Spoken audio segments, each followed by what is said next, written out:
Right. Verb part 1 చూసాం కదా, part 2 అంటే మిగతా మోడల్ వర్బ్స్ ఉన్నాయి అండ్ దెన్ కన్ఫ్యూజింగ్ వర్బ్స్ ఉన్నాయి, అవి ఈ క్లాస్లో చూద్దాం. చూడండి, మోడల్ వర్బ్స్ అంటే ఏంటి అసలు? మోడల్ వర్బ్స్ అంటే ఏమేమి వస్తాయి? మోడల్ వర్బ్స్ అంటే చూడండి, may, might and then must. Okay, ఇది ఒక set, may, might and must. May యొక్క పాస్ట్ మైట్, మరి మస్ట్ ఏంటో చూద్దాం. నెక్స్ట్ ఏంటి? క్యాన్ యొక్క పాస్ట్ ఏమిటి? కుడ్. క్యాన్ యొక్క పాస్ట్ ఏంటి? కుడ్. నెక్స్ట్ చూడండి, విల్, షల్. ఈ విల్, షల్ అనేవి ఫ్యూచర్లో మనం ఉపయోగించే modal verbs. Yes, will, shall యొక్క పాస్ట్ వుడ్డే. అంటే జనరల్గా ఏమనుకుంటాము, విల్ యొక్క పాస్ట్ వుడ్ అనుకుంటాం, షెల్ యొక్క పాస్ట్ షుడ్ అనుకుంటాం, కానీ కాదు. ఓకే, విల్, షెల్ యొక్క పాస్ట్ వుడ్డే అవుతుంది. ఫర్ ఎగ్జాంపుల్, ఒకవేళ షెల్ అనేది మనం ప్రజెంట్లో ఉపయోగించి షెల్ అనేది షుడ్ అనేది పాస్ట్ టెన్స్లో ఉపయోగించామనుకోండి, అంటే you should respect your country అని అన్నాను. You should respect your country అంటే షుడ్ అనేది పాస్ట్ అవ్వాలి. ఒకవేళ షెల్ యొక్క పాస్ట్ షుడ్ అని మీరు అనుకుంటే you should respect your country అంటే ఇప్పుడు ఈ సెంటెన్స్ పాస్ట్ అని అవ్వాలి, కానీ అది పాస్ట్లో లేదు. You should respect your country అంటే నేను మీకు సజెషన్ ఇస్తున్నాను. ఓకే, అదేం పాస్ట్ అవ్వలేదు. సో షుడ్ అనేది పాస్ట్ కాదు, అది గుర్తుపెట్టుకోవాలి ఫస్ట్. సో విల్, షెల్ యొక్క పాస్ట్ టెన్స్ ఏమవుతుంది? వుడ్డే అవుతుంది. అంటే విల్ యొక్క పాస్ట్ వుడ్డే, షెల్ యొక్క పాస్ట్ కూడా వుడ్డే. నెక్స్ట్ ఏంటి? షుడ్ అనేది అడ్వైస్కి ఉపయోగిస్తాము. ఓకే, అడ్వైస్ లేదా సజెషన్స్కి ఉపయోగిస్తాము. For example you should respect your country, you should respect your elders, you should work hard. ఇవన్నీ ఏంటి? సజెషన్స్. ఇక్కడ మనమే షుడ్ ఉపయోగిస్తున్నాం. షుడ్ ఉపయోగించినంత మాత్రాన్ని ఇది పాస్టా? కాదు. So should is just a modal verb. Next ఏంటి? Need and dare. నీడ్ అంటే ఏంటి? నీడ్ అంటే requirement. Okay, requirement. Next dare అంటే ఏంటి? కరేజ్. ఓకే, ఇవి కూడా మోడల్ వర్బ్స్ లాగా ఉపయోగిస్తాము. నెక్స్ట్ ఏంటి? Ought to. ఆట్ టు అంటే ఏంటంటే మోరల్ ఆబ్లిగేషన్. మోరల్ ఆబ్లిగేషన్ అంటే ఏంటి? మోరల్ ఆబ్లిగేషన్, నైతిక బాధ్యత, మన డ్యూటీ అని అర్థం. Moral obligation. ఫర్ ఎగ్జాంపుల్ చూడండి, for example you are she ought to, okay, ought to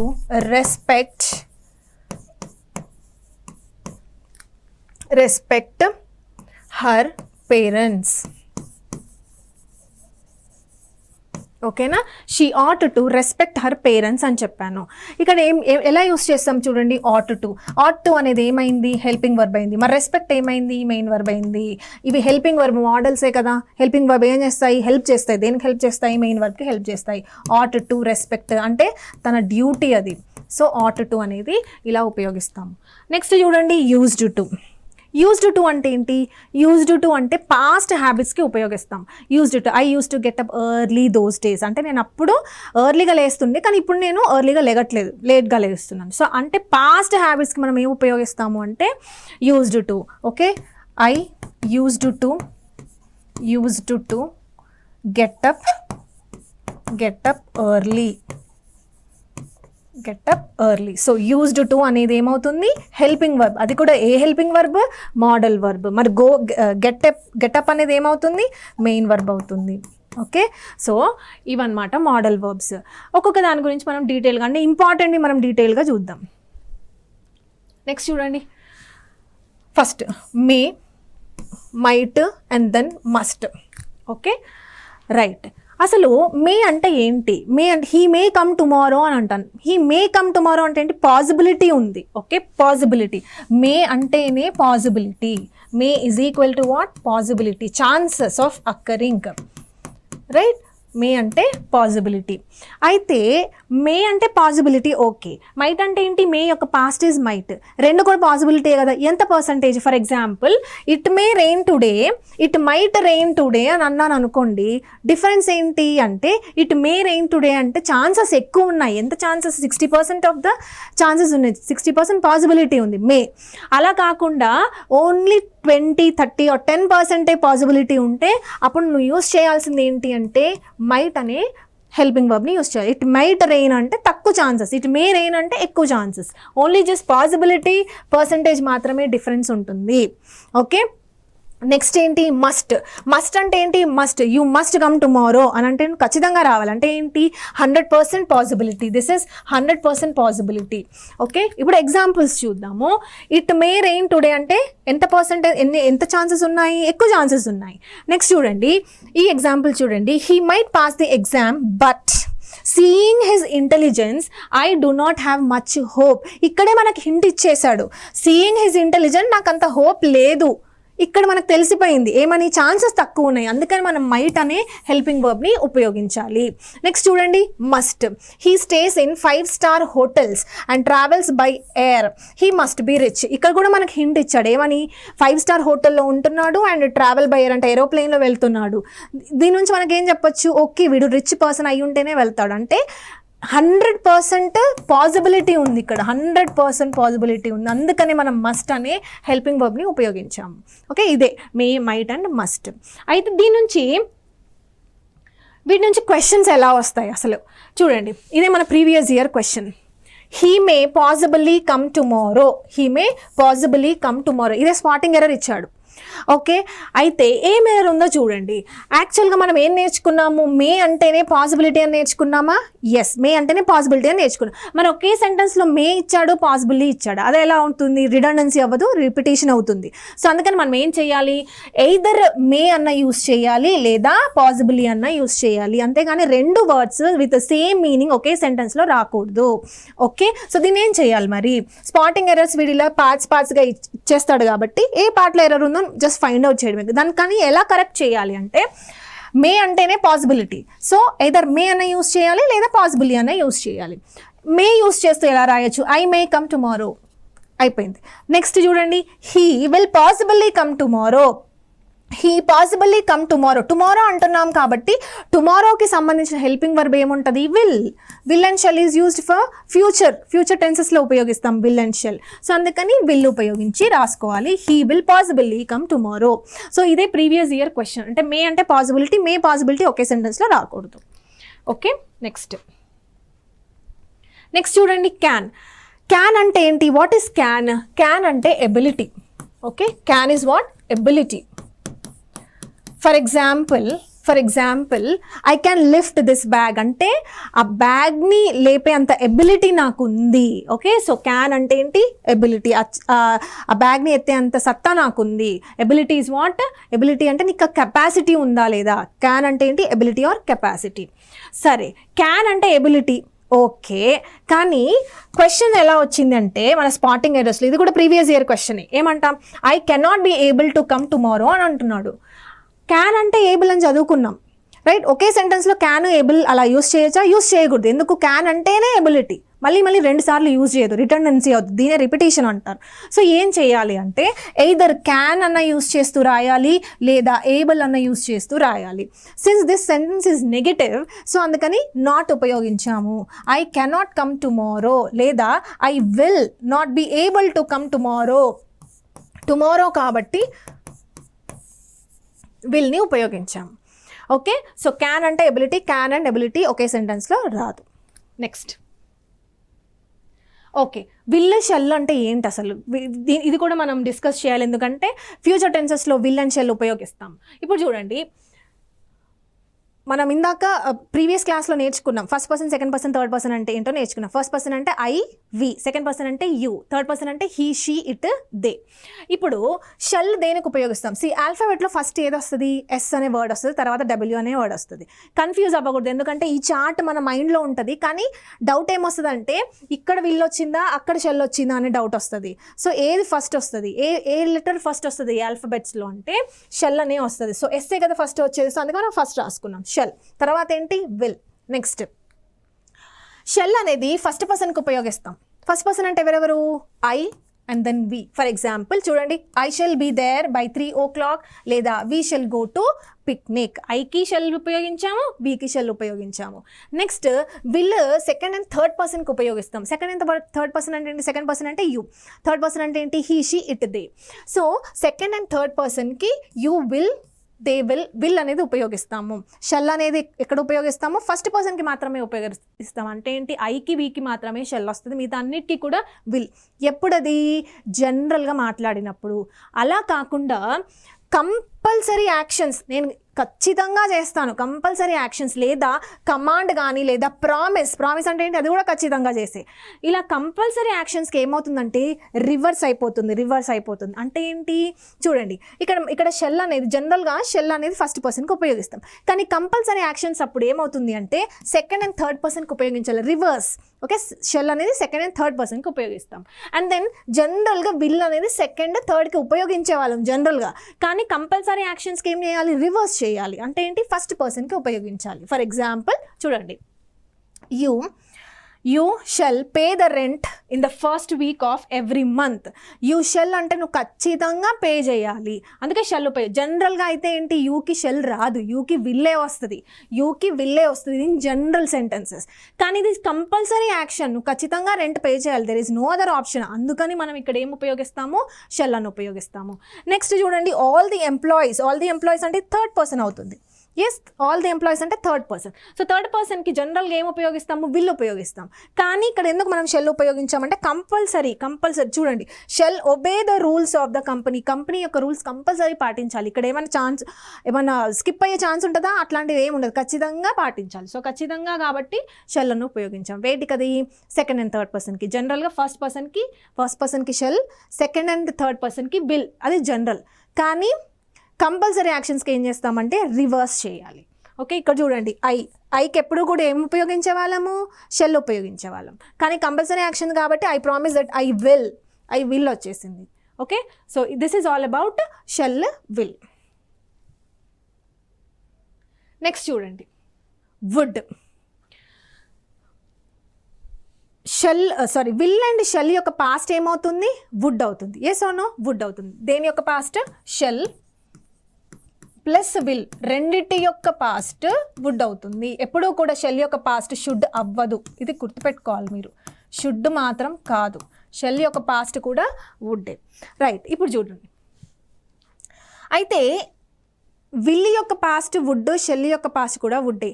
ఎక్కడ ఉపయోగిస్తాము, ఎక్కడ మనకి ఈ రూల్ అవసరపడుతుంది చూడండి.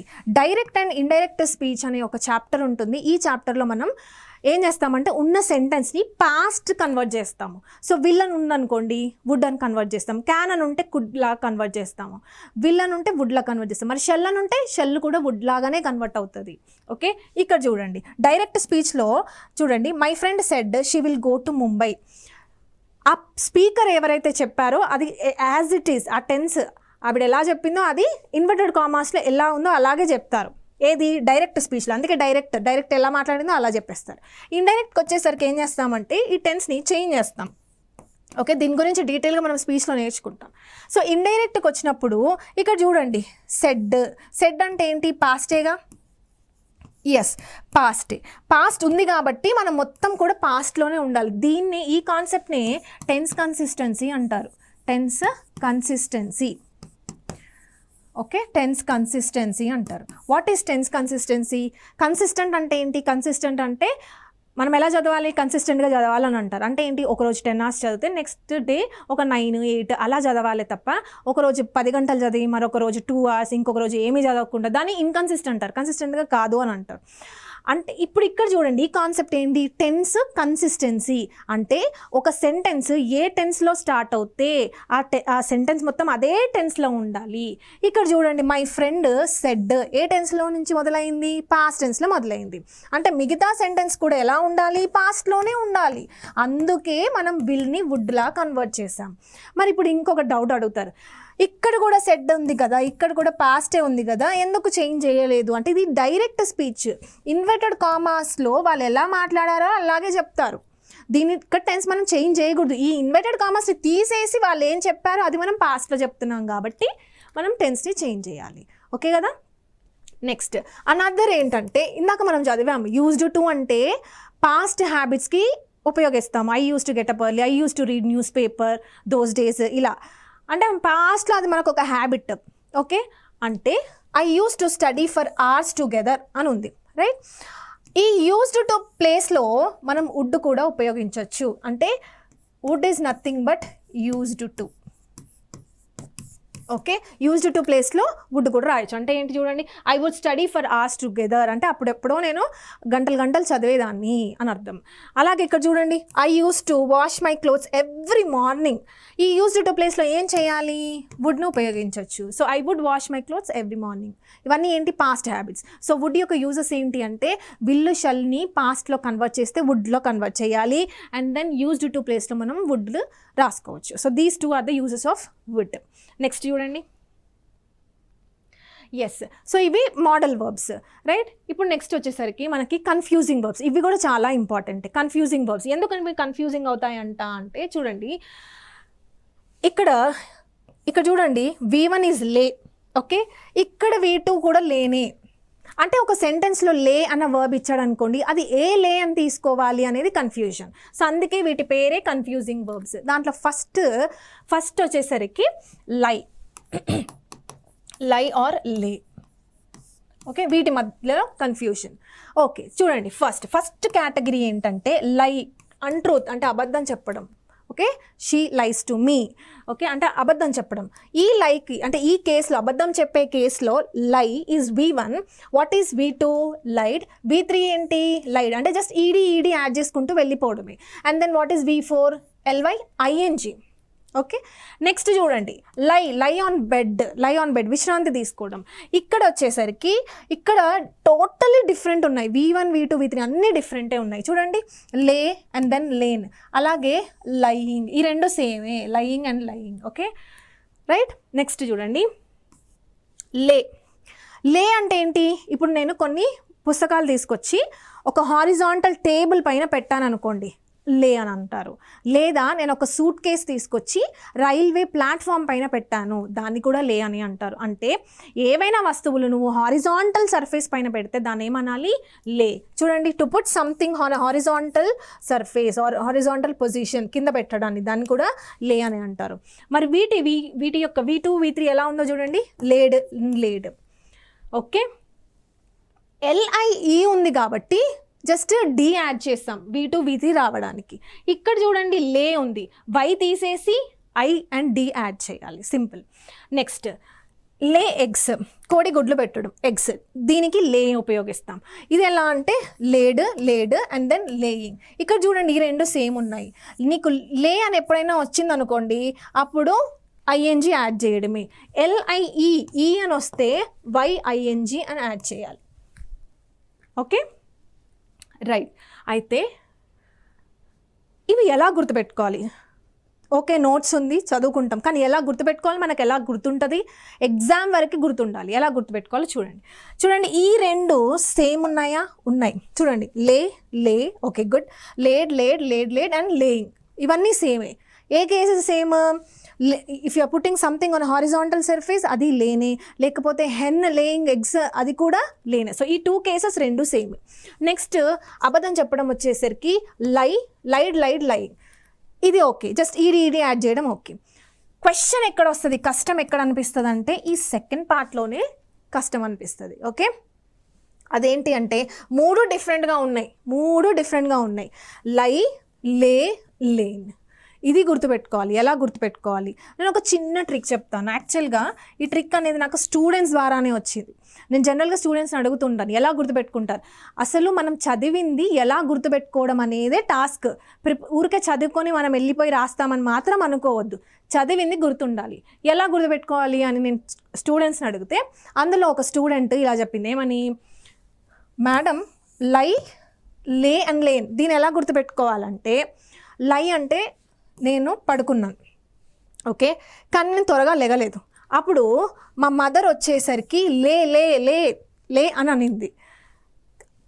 కానీ నేనేం చెప్పాను, లెగన్ లేన్, అట్లా గుర్తుపెట్టుకోవాలి. ఇది ఒక ట్రిక్. ఇంగ్లీష్ అనేది ఎలా అన్నీ కూడా నిమోనిక్స్ బేస్ పైన మనం నేర్చుకోవచ్చు. ప్రతి ఒక్కటి మనం గుర్తుపెట్టుకుంటాం అనేది మాత్రం తప్పు. ఇప్పుడు ఈవెన్ GS అయినా చూడండి, ఎవరైతే గ్రూప్స్కి ప్రిపేర్ అవుతారో వాళ్ళు GSలో అంత నాలెడ్జ్ ఉంటుంది కదా, అన్ని ఫ్యాక్ట్స్ ఉంటాయి, నేమ్స్, ఇయర్స్ ఉంటాయి. ఎలా గుర్తుపెట్టుకుంటారు వాళ్ళు కూడా ట్రిక్స్ పెట్టుకుంటారు, కోడ్స్ పెట్టుకుంటారు. ఈవెన్ ఇంగ్లీష్ కూడా అలాగే చేయాలి, సో దీన్ని ఈ విధంగా మనం గుర్తుపెట్టుకోవచ్చు, లే అండ్ లేన్. మిగతావన్నీ సేమ్, ఈ రెండు సేమ్ ఉంటాయి, అది జస్ట్ ఈడీ యాడ్ చేసుకోవడం, రైట్. నెక్స్ట్ నెక్స్ట్ చూడండి రైజ్. రైజ్ రైజ్ సి రైజ్ అంటే ఏంటి? పైకి లేవడం, అంతేనా? ఎస్. ఒకవేళ అదంతట అదే పైకి లేస్తే అంటే ఎవరి సహాయం అక్కర్లేదు, సన్ ఉందనుకోండి, సన్ రైజ్ అవుతుంది, అదే రైజ్ అవుతుంది. ఎవరైనా సహాయం, ఎవరైనా పైకి లేపుతారా దాన్ని? నో. సో అదంతట అదే పైకి వస్తుంది కాబట్టి దాన్ని రైజ్ అని అంటాం. రైజ్ ఉపయోగించాలి దీనికి. సో రైజ్ ఉంది కాబట్టి rose and then rise and then rising. Okay, ఎలా గుర్తుపెట్టుకోవాలో కూడా చెప్తాను. నెక్స్ట్ చూడండి, ఈ రెండు సేమ్ కేటగిరీ, ఈ రెండింటికి అన్నీ కూడా సేమ్ వస్తాయి. Next prize. ఇప్పుడు మనం న్యూస్ పేపర్ చదివేటప్పుడు ప్రైజ్ రైజెస్ అని అంటూ ఉంటారు. రైజెస్ ప్రైజ్ ఇప్పుడు ఆనియన్ ప్రైస్ రైజ్ అయింది అనుకోండి, అదే పనిగా కూర్చొని ఆనియన్ ప్రైస్ ఇంక్రీజ్ చేస్తారా? లేదు. ఏవో కమాడిటీస్ వల్ల ఇక్కడ మన ఆనియన్ ప్రైస్ అనేది చేంజ్ అయింది. అంటే ఎవ్వరు దాన్ని ఆ ప్రైస్ని ఇంక్రీజ్ చేయలేదు, అదంతా అదే పెరిగింది. కాబట్టి ఈవెన్ ప్రైస్ రైస్కి కూడా ప్రైస్ రైజ్ అని అంటారు. సో ధరలు పెరగడం, ప్రైస్ రైజెస్. సో దీనికి కూడా రోజ్ రైస్ రైజింగ్. నెక్స్ట్ చూడండి, అలా కాకుండా రేజ్ అంటే ఏంటి? ఆర్బీఐ గవర్నర్ ఉన్నాడు, ఆర్బీఐ గవర్నర్ ఇంట్రెస్ట్ రేట్స్ పెంచుతాడు, ఇంట్రెస్ట్ రేట్స్ అవ్వంతట అవే పెరగవు. ఓకే, ఆర్బీఐ గవర్నర్ ఇంక్రీజ్ చేస్తాడు కాబట్టి, అంటే ఎక్స్టర్నల్ ఏజెంట్ ఉంది కాబట్టి అప్పుడు మనం రేజ్ అని ఉపయోగించాలి. ఓకే, రేజ్ అని ఉపయోగించాలి. నెక్స్ట్ చూడండి, నెక్స్ట్ ఇంకొక కేసు ఏంటి? ఈ రెండు ఒక కేసు, ఈ రెండు ఒకే case. Okay, so next use ఏంటంటే, నెక్స్ట్ కేసు ఏంటంటే, ఏదైనా మన ఆబ్జెక్ట్ని ఇలా పైకి లేపామనుకో, కింద ఉన్న బ్యాగ్ని పైకి లేపాం, కింద ఉన్న బాక్స్ని పైకి లేపాం, అంటే లిఫ్ట్ చేసాం. ఈ లిఫ్ట్ చేసేదాన్ని కూడా మనము ఏమంటారు? రేజ్ అని అంటారు. అర్థమవుతుందా? సో అంటే ఎవరైనా ఇక్కడ ఒక ఎక్స్టర్నల్ ఏజెంట్ ఉండాలి, ఎక్స్టర్నల్ ఏజెంట్ ఉంటేనే అది ఇంక్రీజ్ అవుతుంది, దాన్ని రేజ్ అని అంటారు. Okay, RAISC. లేదు, ఏ ఎక్స్టర్నల్ ఏజెంట్ లేదు, అదంటే అదే పెరిగిందని అంటే రైస్. ఎట్లా గుర్తుపెట్టుకుందాం దీన్ని? చూడండి, రైస్కి రేస్కి ఒక ఏనేగా డిఫరెన్స్, ఒక ఏ ఎక్స్ట్రా ఒక్కటి వచ్చి పడింది. ఆ ఏ ఎవరు? External agent. అట్లా గుర్తుపెట్టుకోండి. ఓకే, ఇక్కడ ఈ రేస్కి ఈడీ యాడ్ చేసాం, సరిపోయింది. కానీ ఇక్కడ ఈ రైస్కి చూడండి totally different. Rice, rose and then risen. ఎట్లా గుర్తుపెట్టుకుంటారు దీన్ని? చూడండి, సన్. మనం జనరల్గా ప్లాంట్స్ ఉంటాయి కదా, రోజ్ ఫ్లవర్ ఉంటుంది కదా, రోజ్ ఫ్లవర్ ఎప్పుడు వస్తుంది? సన్ ఉంటేనే రోజ్ ఫ్లవర్స్ వస్తుంది. ఇప్పుడు రోజ్ ఫ్లవర్ ప్లాంట్ తీసుకెళ్ళి మీ ఇంట్లో పెట్టుకోండి, ఫ్లవర్స్ అనేవి అస్సలు రావు. ఓకే, సన్లైట్ ఉండాలి, సన్లైట్ ఉంటేనే మంచిగా పూలు వస్తాయి. అలా గుర్తుపెట్టుకోండి. చూడండి, సన్ రైజ్ అయింది, అందుకే రోజ్ వచ్చింది. అట్లా గుర్తుపెట్టుకోండి. So sun rise, rose and then risen. N అనేవి ఈజీగా వచ్చేస్తాయి, ఇవి గుర్తుపెట్టుకోవచ్చు ఈజీగానే. ఓకే, నెక్స్ట్ చూడండి, ఇది కూడా ఇంపార్టెంటే. ఫ్లై అంటే ఎగరడం, ఫ్లో అంటే వాటర్ ఫ్లో. ఓకే, సరే, ఫ్లై అయితే ఎలా చూడండి? ఫ్లోన్ 3 డిఫరెంట్ ఉన్నాయి. Fly, flown. ఇది ఈజీయే, ఇది చిన్నపిల్లలకి కూడా అర్థమవుతుంది ఈజీగా. నెక్స్ట్ చూడండి, ఏది ఇంపార్టెంట్ అంటే ఫ్లో, వాటర్ ఫ్లో అన్నప్పుడు V2 V3 ఏం వస్తాయి? ఈడీ యాడ్ చేసుకోవడమే. జనరల్గా ఏమనుకుంటాము, వాటర్ ఫ్లోకి మనం ఏం చేస్తారంటే ఫ్లీ అంటారు, ఫ్లోన్ అంటారు, వాటర్ ఫ్లోన్ అని అనేస్తారు. కానీ కాదు, వాటర్ కేసులో ఏం చేయాలి? ఈడీ యాడ్ చేసుకుంటే సరిపోతుంది. అలా కాకుండా ఓవర్ఫ్లో. ఫ్లోకి ఓవర్ఫ్లోకి డిఫరెన్స్ ఏంటి? ఫ్లో అంటే జస్ట్ ఫ్లో అవ్వడం, ఓవర్ఫ్లో అంటే ఏంటి? పొంగిపోయి బయటకు వచ్చేసి అలా వస్తే దాన్ని ఏమంటారు? ఓవర్ఫ్లో, అంటే ఎక్కువగా రావడం. సో ఓవర్ఫ్లో ఏదైతే ఏముంది, జస్ట్ ఫ్లో అని నీకు వర్డ్ కనిపించింది కాబట్టి నువ్వేం చేయాలి? ఈడీ యాడ్ చేసుకుంటూ వెళ్ళిపోవాలి. ఈ ఓన్లీ జస్ట్ ఈ ఫ్లై కేస్ మాత్రమే 3 డిఫరెంట్గా ఉంటాయి, అవి మీరు గుర్తుపెట్టుకోవాలి. నెక్స్ట్ ఇది ఇంపార్టెంట్ కేస్ చూడండి, ఇది ఇంపార్టెంట్. Hanged, hanging, hanging. ఓకేనా? V1 సేమే ఉంది, హ్యాంగే ఉంది. అయితే ఇక్కడ 2 కేసెస్ ఉంటాయి. ఒకటేంటి ఉరి తీయడం, మరొకటి ఏంటి హ్యాంగ్ చేయడం, మన బట్టలు హ్యాంగ్ చేయడము లేదా ల్యాంప్ హ్యాంగ్ చేయడము. ఓకే, 2 కేసెస్ ఉంటాయి. ఒకవేళ ఉరి తీయడం, ఓకే, అతని శిక్షించడం అయితే ఈడీ యాడ్ చేయాలి. ఓకే, ఈడీ యాడ్ చేయాలి. లేదు, మనం హ్యాంగ్ చేయడం, వేలాడదీయాలి అని అనుకుంటే హంగ్ వస్తుంది. ఓకే, హంగ్ అని రాయాలి. మనకి ఎర్రర్ ఎలా ఇస్తాడంటే, the assassin was convicted. Assassin అంటే ఎవరు? Political murder. Okay, political murderer అని అంటున్నాడు కాబట్టి వాడిని ఏం చేయాలి? ఉరి తీయాలి. సో ఉరి తీయాలంటే వాడు ఏం చేస్తాడు? స్పాటింగ్ ఎర్రర్స్లో హంగ్ అని ఇస్తాడు. వాజ్ హంగ్ అని అంటాడు, కానీ హంగ్ అనేది మనకి హ్యాంగ్కి యూస్ చేయము. ఓకే, సో హ్యాంగ్డ్ మాత్రమే యూస్ చేయాలి. దీన్ని ఎలా గుర్తుపెట్టుకోవాలి? సి, జనరల్గా మనం ఏదైనా హ్యాంగ్ చేయాలంటే హుక్ కావాలి కదా. హుక్ ఎలా ఉంటుంది? యూ షేప్లోనే ఉంటుంది కదా. ఓకే, ఇక్కడ హంగ్లో కూడా యూ అనేది ఉంది కదా. సో అట్లా గుర్తుపెట్టుకోండి, కన్ఫ్యూజ్ అవ్వకూడదు ఇది. ఓకే, నెక్స్ట్ చూడండి, fall, be fall and then fell. First fall అంటే చూడండి, ఇక్కడ కూడా అంతే, external agent and without external agent. ఒకవేళ వర్షం వచ్చి చెట్లు అవ్వంతట అవే పడిపోయాయి అనుకోండి, వితౌట్ ఎనీబడీస్ హెల్ప్, వాటిని ఫాల్ అని అంటారు. లేదు, వుడ్ కట్టలు కొట్టేవాడు వచ్చి దాన్ని పడేస్తే అప్పుడు ఫెల్ అని అంటారు. ఓకే, సో ఫస్ట్ కేసు చూద్దాం. ఫాల్ అన్న కేసులో what is V2 and V3? Fell and then fallen, fell and then fallen. Next అలా కాకుండా వుడ్ కట్టర్ వచ్చే అతని సహాయంతో చెట్లు పడ్డాయి అని అంటే ఏంటంటే ఎక్స్టర్నల్ ఏజెంట్ వల్ల పడ్డాయి అంటే ఫెల్డ్ ఈడీ యాడ్ చేసుకుంటే సరిపోతుంది.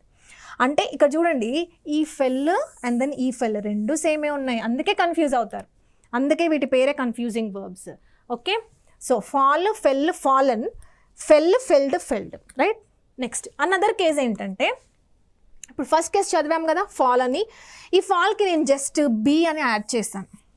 ఓకే, అసలు బీ ఫాల్ అంటే ఏంటి? బీ ఫాల్ అంటే డిజాస్టర్ అని అర్థం. ఏవైనా డిజాస్టర్స్ జరుగుతాయి కదా, ఫ్లడ్స్ కానీ, ఎర్త్ క్వేక్స్ కానీ, స్ట్రామ్స్ కానీ, సునామీస్ కానీ, అప్పుడు మనం ఈ వర్బ్ని యూస్ చేస్తాం. పేపర్లో ఎక్కువగా ఆఫన్గా మనకు కనిపిస్తూ ఉంటుంది befall. Whatever it may be. ఫాల్కి మనం ఏం రాసాము? ఫాల్కి ఫాల్ అని రాసాం కదా, సేమ్ జస్ట్ ఒక బీ అనే వర్డ్ మాత్రమే యాడ్ అయ్యింది. సో బీ ఫాల్కి ఏం యూస్ చేస్తాము? Befell and then befall అని యూస్ చేస్తాం. సేమ్, ఈ రెండు సేమే, ఓన్లీ ఏంటి డిఫరెన్స్ అంటే బీ అనే వర్డ్ని నేను యాడ్ చేస్తాను, అంతే, సింపుల్. నెక్స్ట్ చూడండి, ఫైండ్కి ఫౌండ్కి డిఫరెన్స్ ఏమిటి? ఫైండ్ అంటే ఏంటి? ఫైండ్ అంటే ఏదైనా సర్చ్ చేయడం. ఫౌండ్ అంటే ఏంటి? స్థాపించడం. Nalanda university was founded. స్థాపించడం అయితేనేమో ఈడీ యాడ్ చేసుకోవడం. లేదు, నువ్వు ఏదైనా వెతుకుతున్నావు అంటే found. Okay, finding ING forms రాసుకోవాలి. నెక్స్ట్ చూడండి, ఇవి ఇంపార్టెంట్. అసలు మనం చదివే చాప్టర్ ఏంటి? వర్బ్. ఓకే, వర్బ్కి నౌన్కి డిఫరెన్స్ ఏంటి అంటే, ఇప్పుడు suppose please practice these questions అని అన్నాను. ప్లీజ్ ప్రాక్టీస్ దీస్ క్వశ్చన్స్ అంటే ప్రాక్టీస్ చెయ్యమని, అంటే అది వర్బే కదా. సో నువ్వు స్పెల్లింగ్ ఏం రాస్తారు? వర్బ్ అంటే ఈ ఎస్సీ రాస్తారా లేకపోతే సిఈ రాస్తారా? క్వశ్చన్ ఇది. ఓకే, ఇప్పుడు చూడండి, నౌన్కి ఎప్పుడు కూడా సి వస్తుంది. ఓకే, నౌన్కి సి రావాలి. ఓకే, వర్బ్కి ఎస్ వస్తుంది. So verb practise S E, noun C E, right. Next చూడండి, advise. Please give me some advice అని అంటే ఏం రాయాలి? గివ్ మీ అడ్వైజ్ అంటే వర్బ్, సో ఎస్ఈ రాయాలి. అండ్ అడ్వైజ్ వాజ్ గివన్ అని అంటే అక్కడ నౌన్ అవుతుంది కాబట్టి సిఈ రాయాలి. నెక్స్ట్ చూడండి, కంప్లైంట్కి డిఫరెన్స్ ఏంటి? కంప్లైన్ అంటేనేమో వర్బ్, కంప్లైంట్ అంటేనేమో noun. Like I complain about him, he given me a complaint. Next, ఇఫెక్ట్కి డిఫరెన్స్ ఏంటి? ఎఫెక్ట్ అంటే వర్బ్, ఇఫెక్ట్ అంటే ఏంటి? నౌన్. అంటే ఏదైనా ఒకటి ఎఫెక్ట్ చేస్తే దాని యొక్క రిజల్టే effect. Okay, so affect is verb, effect is noun, right. So this is all about verb. So verb part 1 చూసాం అండ్ దెన్ పార్ట్ 2 కూడా చూసాం. ఇవన్నీ concepts very important concept. Next chapter మనం నెక్స్ట్ క్లాస్లో డీల్ చేద్దాం.